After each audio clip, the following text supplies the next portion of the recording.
Alleluia, alleluia, alleluia, alleluia. Si Kristo'y muling nabuhay, resurrexit sicut dixit. Alleluia, alleluia, alleluia, alleluia. Si Kristo'y muling nabuhay, alleluia.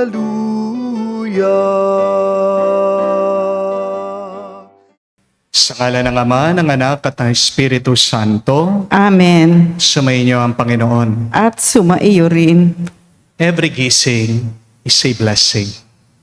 At saan ba nanggagaling ang ating buhay? Bakit ba tayo nagising ngayong umaga? Ito ay galing sa Diyos. Ito ay dahil binigyan tayo ng panibagong araw, panibagong oras, panibagong lakas ng Diyos. Pero paano natin pasasalamatan ang Panginoon? Sa simpleng pagsunod lang sa Kanya, sa Kanyang kagustuhan. Ito ay tanda na tayo'y nagpupuri, nagpapasalamat sa Kanya.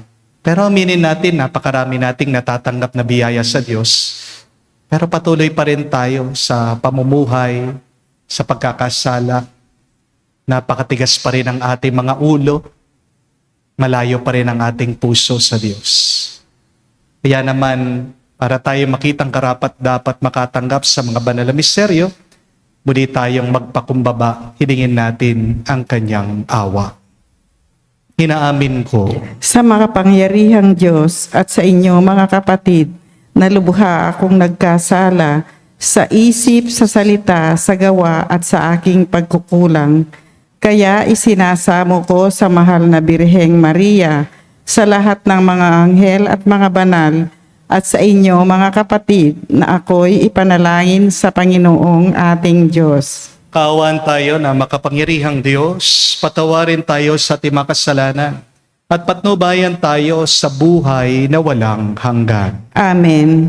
Panginoon, kaawaan mo kami. Panginoon, kaawaan mo kami. Kristo, kaawaan mo kami. Kristo, kaawaan mo kami. Panginoon, kaawaan mo kami. Panginoon, kaawaan mo kami.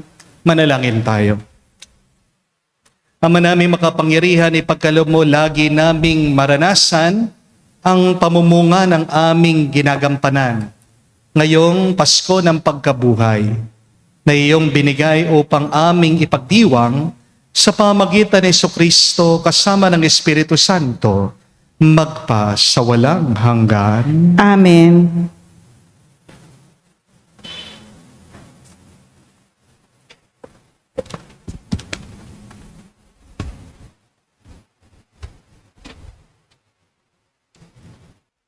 Pagbasa mula sa mga gawa ng mga apostol.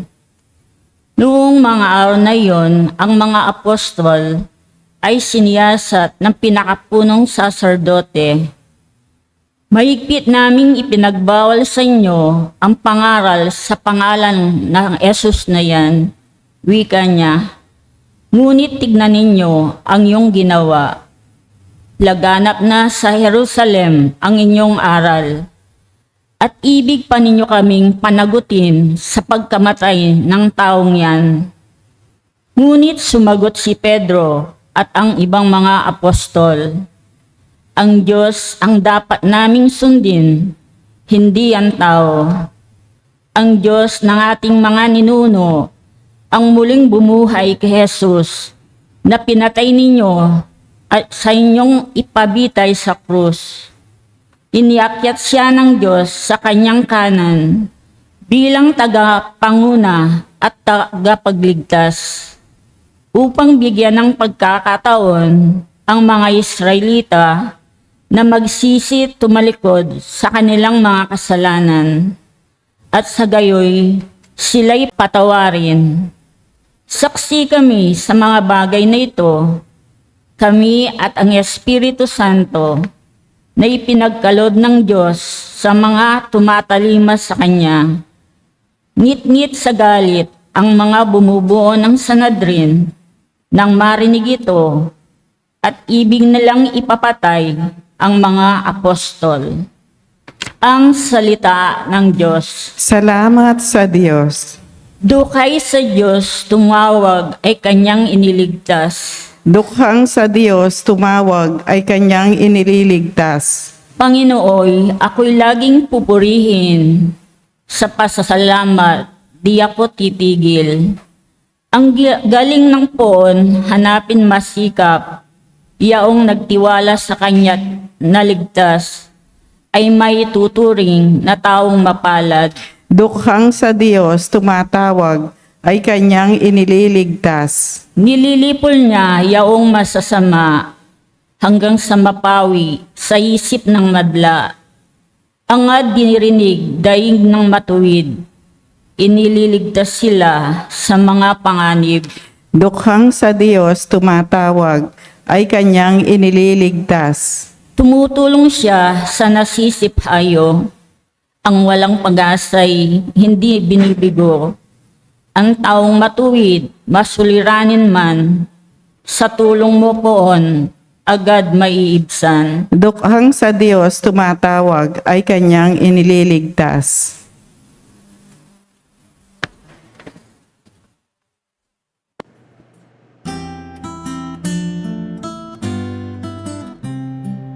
Alleluia, alleluia, alleluia, alleluia, alleluia,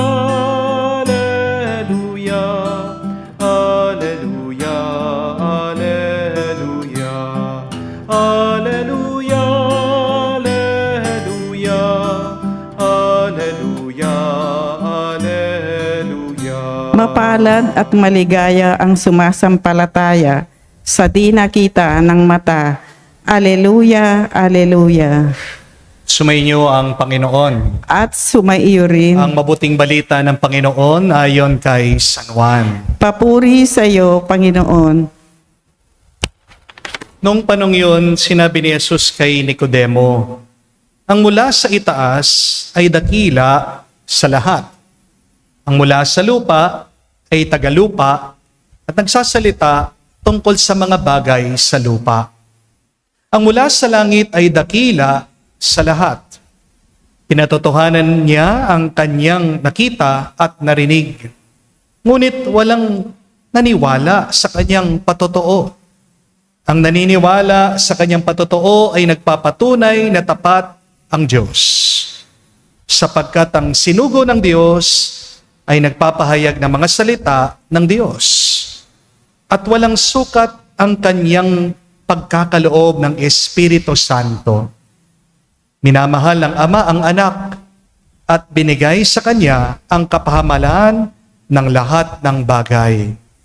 Ang nananalig sa anak ay may buhay na walang hanggan. Ngunit ang hindi tumatalima sa anak, hindi nagkakaroon ng buhay. Mananatili sa kanya ang puot ng Diyos. Mga kapatid, ang mabuting balita ng ating Panginoon. Pinupuri ka namin, Panginoong Esukristo. Magandang araw po muli sa inyong lahat. Welcome po sa ating banal na misa. Hindi ko po alam kung napansin nyo rin ito. Bakit pagdating sa mga boss natin, kapag ang boss mo siyang nag-utos sa iyo, agad-agad ginagawa mo. Pag sinabi ng boss mo o ng manager mo, pumasok ka, 7 a.m. Ano pong oras kayo darating sa office? Mga 1 hour before, 30 minutes before. Nandyan ka na, di po ba? Pero kapag yung kaibigan mo, siyang nag-aya sa'yo, uy, labas naman tayo. Tara, mag-dinner tayo, magkape tayo. Kita tayo ng mga 5 o'clock. Ang tanong, anong oras kayo darating? Aminin, late kayo. Di po ba? 5 o'clock, pinag-usapan nyo, darating ka. 5:30, yung iba, 6 o'clock. Di po ba? Kapag tinanong ka nung kausap mo, nung kaibigan mo, nasaan ka na? Ano po yung message nyo? Ano yung isasagot nyo? Malapit na.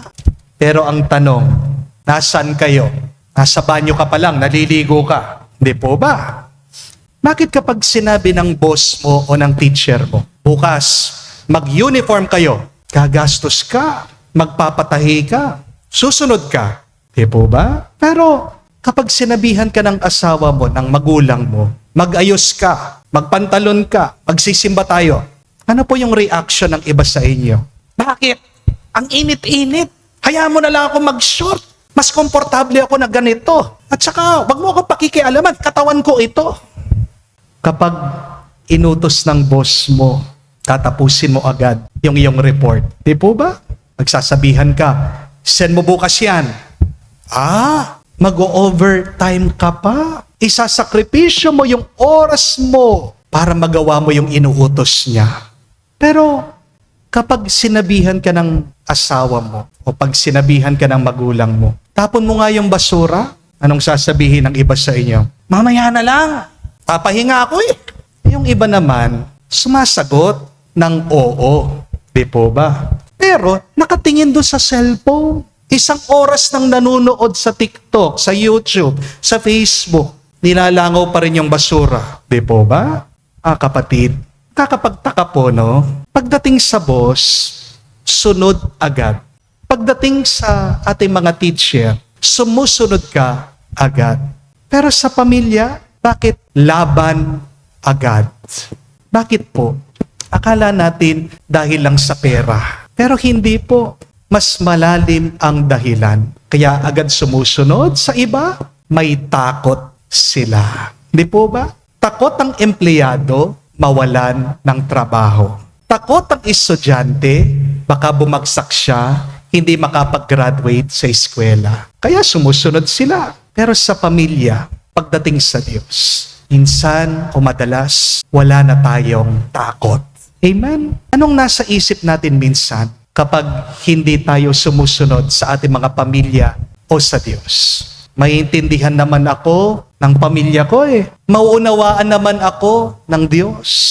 Maawain naman ang Panginoon. Papatawarin naman ako kung ako'y magkakasala. Pero mga kapatid, tandaan niyo po ito. Kapag nawalan ka ng takot sa iba, nawawalan ka na rin ng respeto sa kanila. Amen? At tandaan niyo po, ito tungkol sa takot. Hindi naman po lahat ng takot ay masama. May dalawa pong uri ng takot. Ang unang takot, yung takot ng alipin. Ito ay takot na baka maparusahan siya. Yung pangalawang klase ng takot, takot na banal. Holy fear. Ito yung natatakot ka na masaktan mo ang iyong minamahal. Ano yung takot mo sa iyong puso? Natatakot ka na pumunta ka sa impyerno? O natatakot ka na baka masaktan mo ang Diyos na minamahal mo? Ang banal na takot, hindi natatakot mapagalitan. Natatakot siya na masaktan niya ang kanyang minamahal. Amen? At dito po pumapasok ang ating narinig sa unang pagbasa. Pinatawag daw po ng mga pinuno ng Sanhedrin, ng templo, ang mga apostol. Pinagbawalan na kasi sila na mangaral tungkol sa kanilang pananampalataya kay Jesus. Sino ang kausap po nila? Yung mataas na pari, yung may kapangyarihan, yung may authority. Pero ano yung sagot nila? We must obey God rather than men. Mga kapatid, hindi sila sumunod sa boss nila. Hindi sila sumunod sa mga namamahala. Bakit? Dahil may mas mataas silang sinusundan. Walang iba kung hindi ang Diyos. Ito po ang tandaan nyo, mga kapatid. Hindi lahat ng hindi pagsunod ay mali. May pagkakataon na ang pagsuway ay kabanalan. Sometimes, disobedience to men is obedience to God. The most holy thing that you can do sometimes is to unfollow people. Mag-ingat po kayo doon sa mga sinusundan nyo, doon sa mga pinakikinggan nyo. Kapag hindi ka dinadala niyan mas malapit sa Diyos, please stop following them. Please cut them off from your life. Amen? Kung ang utos ng tao laban sa utos ng Diyos, huwag kang sumunod.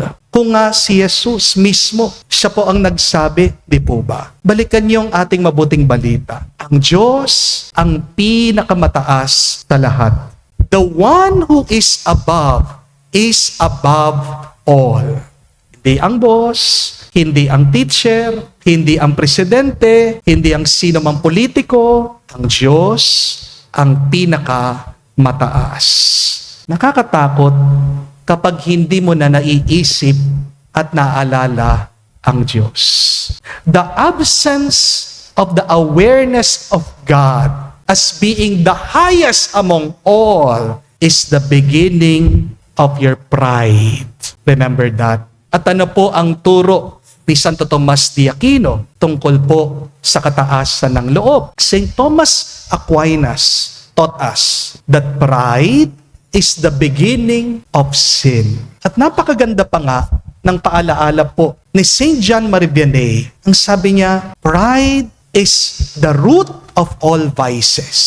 Ang pinagmumulan, ang pinag-ugatan ng lahat ng bisyo ay kayabangan, kataasan ng loob. Unawain niyo po, ang kasalanan hindi po nag-uumpisa sa ating mga kamay. Ang kasalanan nag-uumpisa sa ating mga puso. At nag-uumpisa ang kasalanan, ang ugat nito, kapag pumapasok ng kataasan ng loob sa puso mo. Amen? Ang kayabangan ay kapag ginagawa mo ng mas mataas ang iyong sarili, mas mataas ang ibang tao kesa sa Diyos. Kaya maganda pong tanungin ang ating mga sarili ngayon. Bakit ba mas mabilis ako sumusunod sa aking mga boss, sa mga teacher, sa ibang tao, kaysa sa Diyos? Bakit kapag boss ang umutos, ang nagsabi sa iyo, mag-overtime ka? Yes, agad-agad.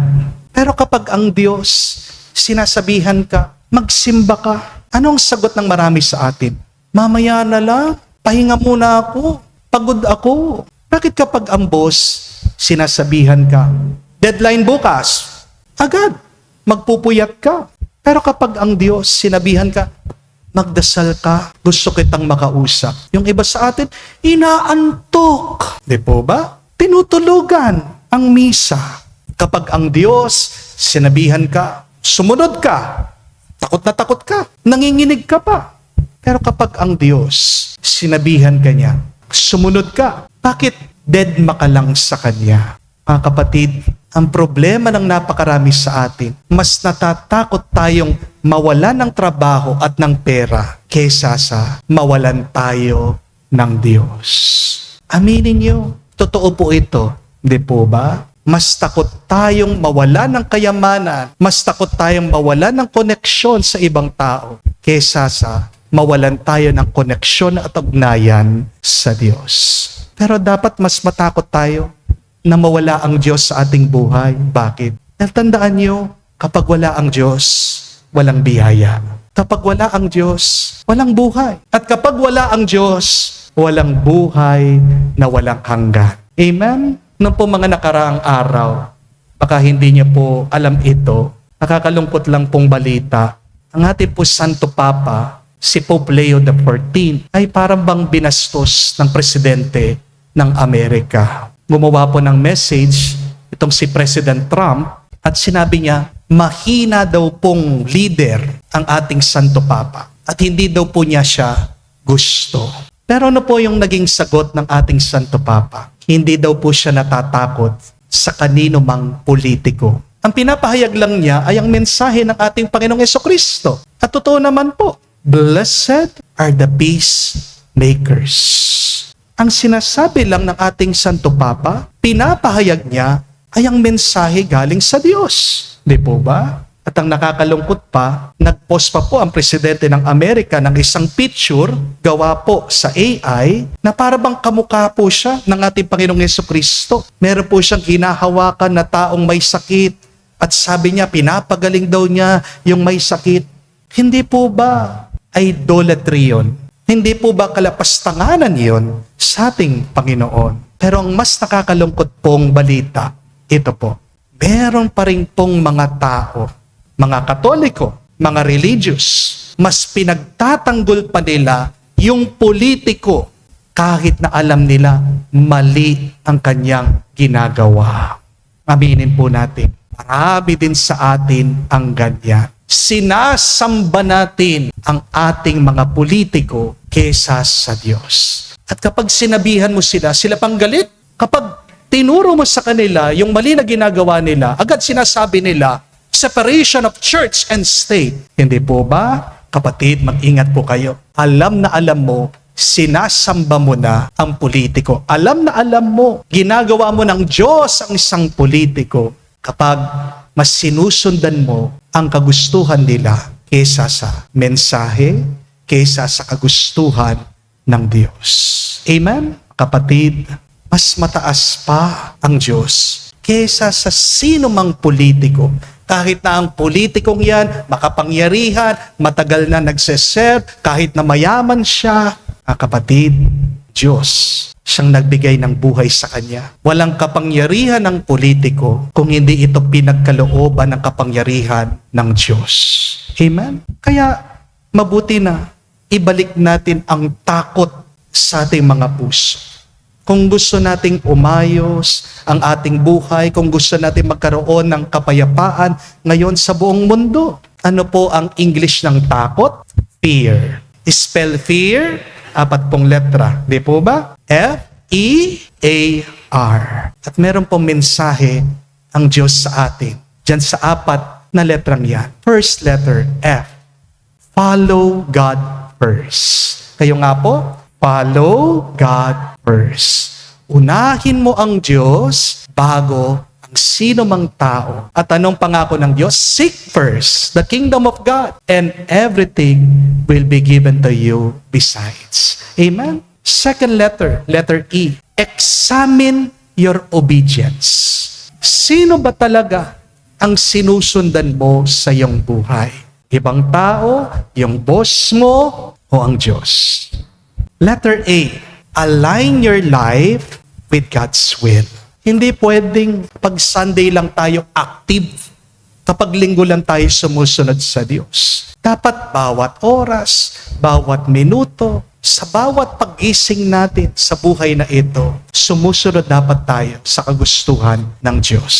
And last letter, letter R. Respect flows from reverence. Respect flows from reverence. Kung may takot ka sa Diyos, may respeto ka sa lahat. Mga kapatid, hindi naman po masamang sumunod sa boss eh. Hindi naman po masamang sumunod sa may kapangyarihan, sa authority. Pero tandaan mo, may mas mataas kesa sa kanila. Kapag dumating na ang panahon na kailangan mong mamili, trabaho o Diyos, kita o konsensya, mundo o pananampalataya. Sana ang masagot mo ay ang katulad ng sinagot ng mga apostol. Mas susundin ko ang Diyos kesa sa tao. Tandaan niyo po, hindi ka magkakamali sa iyong pagsunod sa Diyos. Maaaring mahirap sumusunod sa ating Panginoon. Pero bandang huli, pinagpapala ng Diyos ang mga tapat sa Kanya. Bandang huli, ang mga tapat na sumusunod sa Diyos ay binibigyan niya hindi lang ng buhay, kung hindi buhay na magpa sa walang hanggan. Amen. Tumayo po tayo. Alay po natin sa Diyos ang ating mga dasal at panalangin. Tayo mga tumanggap sa buhay ni Jesus na tinatawag na mamuhay ng lubos ayon sa kanyang mga aral. Ating sabihin, Panginoon, dinggin mo kami. Panginoon, dinggin mo kami. Ang simbahan sa pamamagitan ng mga pinuno nito naway buong tapang na humarap sa hamon ng patuloy na pagbabago. Manalangin tayo sa Panginoon. Panginoon, dinggin mo kami. Ang pamahalaan naway manindigan sa kanyang pagsisikap na makapagbigay ng mataas na uri ng paglilingkod sa mga mamamayan. Manalangin tayo sa Panginoon. Panginoon, dinggin mo kami. Sa mga nangangailangan Naway hindi natin isara ang ating mga puso at pagsikapan nating makibahagi sa misyon ni Kristo, nagpapagaling at pagkakasundo. Manalangin tayo sa Panginoon. Panginoon, dinggin mo kami sa katahimikan po ng ating puso. Banggitin natin, sabihin natin sa Diyos ang ating mga personal na pangangailangan. Ama, namuhay bilang isang tao ang iyong anak upang ibahagi sa amin ang iyong buhay. Pagkaloob mo na maging matatag kami sa aming pananampalataya sa Kanya upang makapamuhay kami na may pananagutan bilang iyong mga anak. Hinihiling namin ito sa ngalan ni Kristo, aming Panginoon. Amen.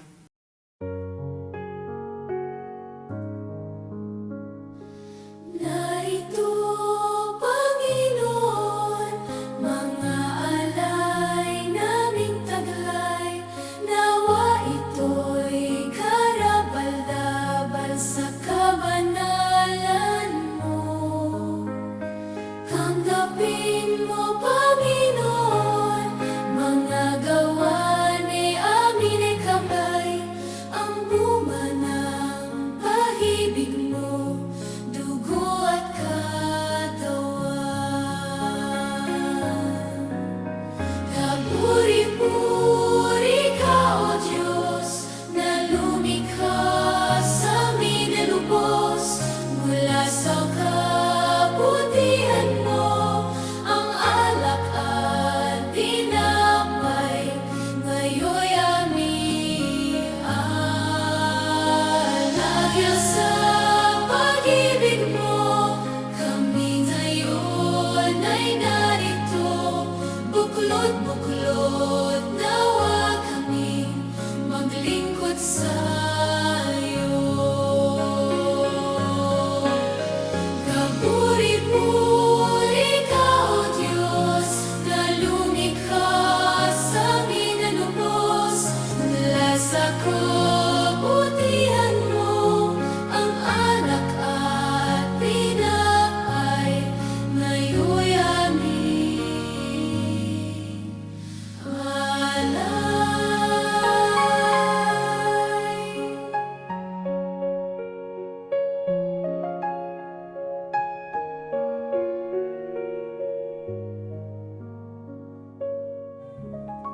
Manalangin kayo mga kapatid, para ang ating mga paghahain ay kalugdan ng Diyos, amang makapangyarihan. Tanggapin nawa ng Panginoon itong pag-aahin sa iyong mga kamay, sa kapurihan niya at karangalan, sa ating kapakinabangan at sa buong sambayanan niyang banal. Ama naming lumikha, paakyatin mo sa iyong piling sa kalangitan ang aming mga panalangin kalakip ng haing mga alay, upang sa mga pinagindapat mong gawing dalisay ay maging marapat na makasalo sa piging ng iyong pagmamahal. Sa pamagitan ni Jesucristo kasama ng Espiritu Santo, magpa sa walang hanggan. Amen. Sumainyo ang Panginoon. At sumaiyo rin. Itaas sa Diyos sa inyong mga puso at diwa. Itinaas na namin sa Panginoon. Salamatan natin ang Panginoong ating Diyos. Marapat na siya ay pasalamatan. Ama namin makapangyarihan, tunay nga marapat na ikaw ang aming pasalamatan. Ngayon pinagdiriwang ang paghahain ng Mesiyas na maamong tupa na tububos sa aming lahat. Sa paghahain ng sariling buhay at sa pagkabuhay ng anak mong mahal, pabuksang ganap ang iyong tahanan. At kami pinaghaharian mo naging kasambahay sa pagkamatay niya sa krus. Nalupig ang kamatayan sa kanyang pagkabuhay, naging buhay siya ng tanan. Kaya kaisa na mga anghel nagsisiawit ng papuri sa iyo, nang walang humpay sa kalangitan, kami nagbubunyi sa iyong kadakilaan.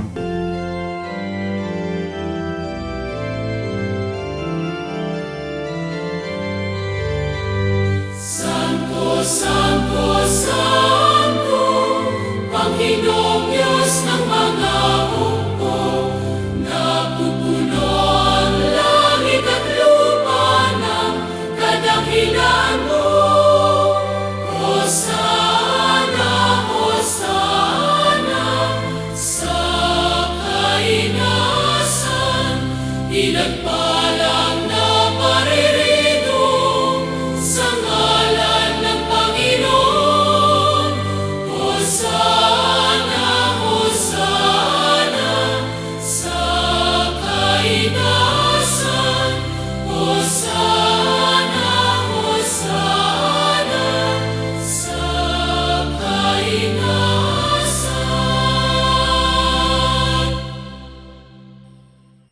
Ama naming banal, ikaw ang bukalan tanang kabanalan. Kaya't sa pamagitan ng iyong Espiritu, gawin mong banal ang mga kaloob na ito upang para sa amin, maging katawan at dugo ng aming Panginoong Heso Kristo. Bago niya pinagtiis ang kusang loob na maging handog, hinawakan niyang tinapay, pinasalamatan kanya, pinaghati-hati ngayon, inabot sa kanya malagad at sinabi, tanggapin ninyong lahat ito at kanin. Ito ang aking katawan na ihahandog para sa inyo.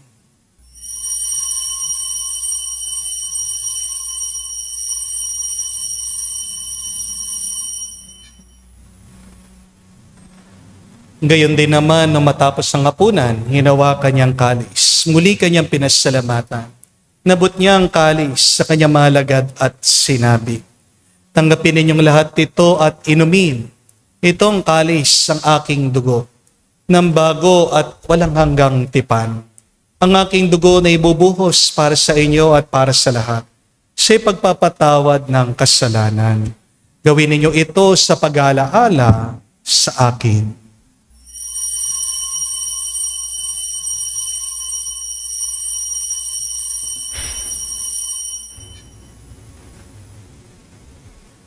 Ang misteryo ng pananampalataya.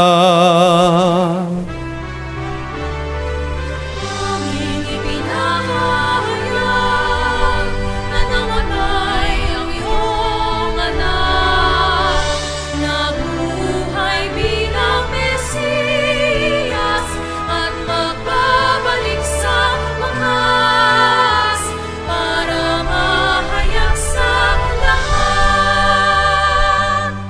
Ama, ginagawa namin ngayon ang pag-aalaala sa pagkamatay at muling pagkabuhay ng iyong anak. Kaya tinialay namin sa iyong tinapay nagbibigay buhay at ang kalis sa nagkakaloob ng kaligtasan. Kami nagpapasalamat dahil kami iyong minarapat na tumayo sa harap mo para maglingkod sa iyo. Sinasamo namin kami magsalo-salo sa katawan at dugo ni Kristo ay mabuklod sa pagkakaisa sa pamagitan ng Espiritu Santo. Ama, lingapin mong iyong simbahan, laganap sa buong daigdig. Puspusin mo kami sa pag-ibig. Kaisa ni Leon ang aming Santo Papa, si Florentino aming Arsobispo at ng Tanang Kaparian. Alalahanin mo rin ang aming mga kapatid na nahimlay may pag-asang sila'y muling mabubuhay. Gayon din naman lahat ng mga pumanaw. Kawan mo't sila't patuloyin sa iyong kaliwanagan. Kawan mo at pagindapatin kaming lahat, makasalo sa iyong buhay na walang wakas. Kaisa na mahal na Birhen Maria, Ina ng Diyos, kaisa ni San Jose, ang kanyang malwalahating esposo, kaisa ng mga apostol at lahat ng mga banal na namuhay dito sa daigdig na kalugod-lugod sa iyo, may pagdiwang nawa namin ang pagpupuri sa ikararangal mo sa pamagitan ng iyong anak, aming Panginoong Heso Kristo. Sa pamamagitan ni Kristo, kasama niya at sa Kanya, ang lahat ng parangal at papuri ay sa iyo, Diyos Ama, makapangyarihan, kasama ng Espiritu Santo, magpasawalang hanggan.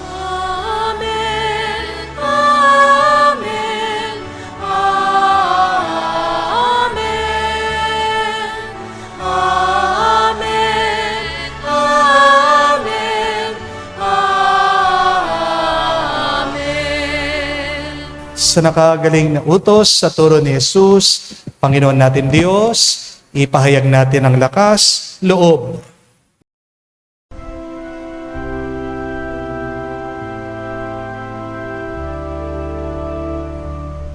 Ama namin, sumasalangit ka, sambahin ang ngalan mo, mapasa amin ang kaharian mo,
Hinihiling namin kami, Adya, sa lahat na masama, pagkalooban ng kapayapaan araw-araw, iligtas sa kasalanan, ilayo sa lahat ng kapahamakan, samantalang aming pinanabikan ang dakilang araw ng pagpapahayag ng tagapagligtas naming si Jesucristo.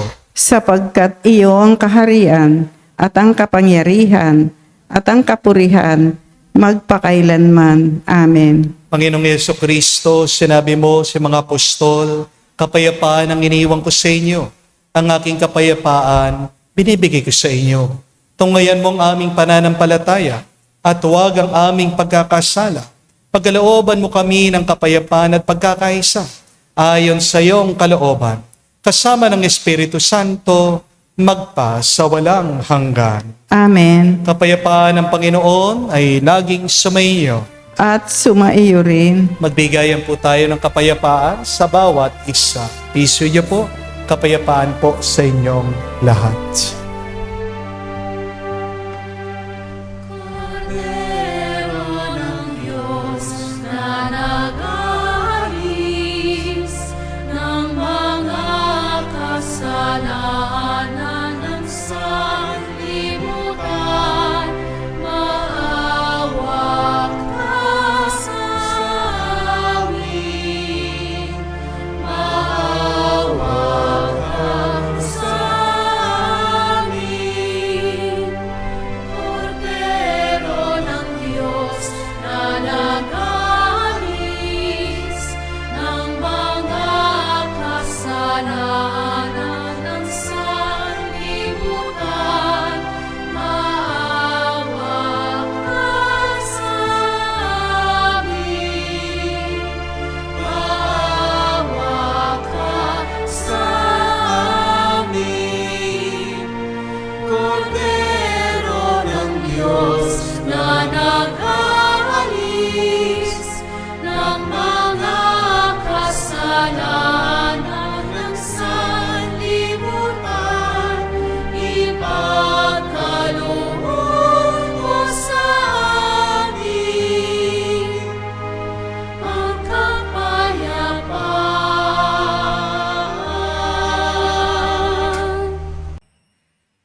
Mga kapatid, naririto ang ating Panginoong Jesucristo, ang Kordero ng Diyos. Siya nag-aalis sa mga kasalanan ng sanlibutan.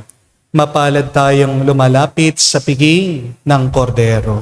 Panginoon, hindi ako karapat-dapat na magpatuloy sa iyo, ngunit sa isang salita mo lamang ay gagaling na ako.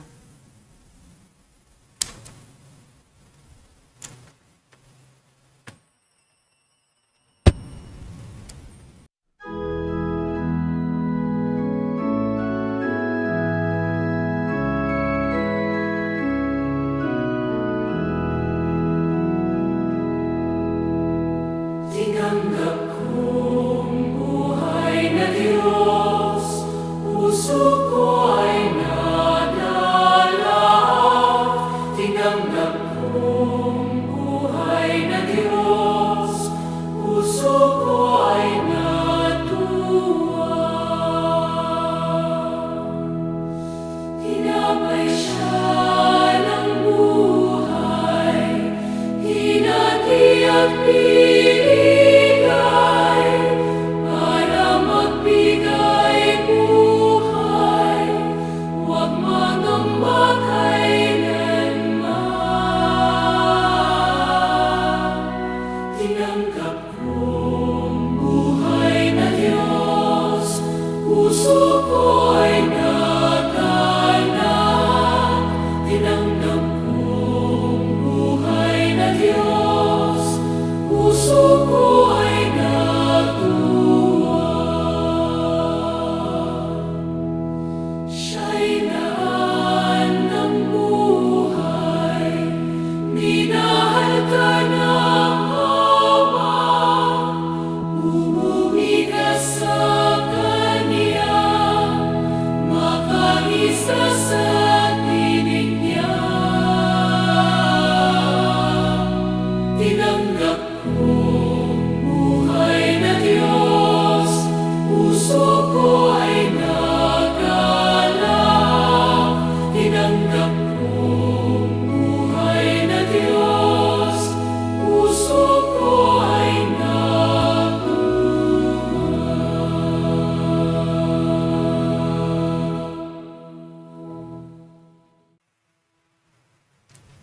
Manalangin tayo.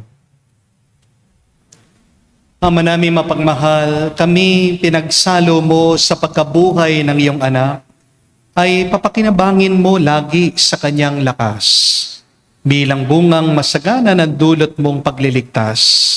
Sa pamagitan niya kasama ng Espiritu Santo, magpa sa walang hanggan. Amen. Tandaan niyo po mga kapatid, may dalawang klase ng takot. First is the fear that paralyzes us. Ang takot ng mga alipin.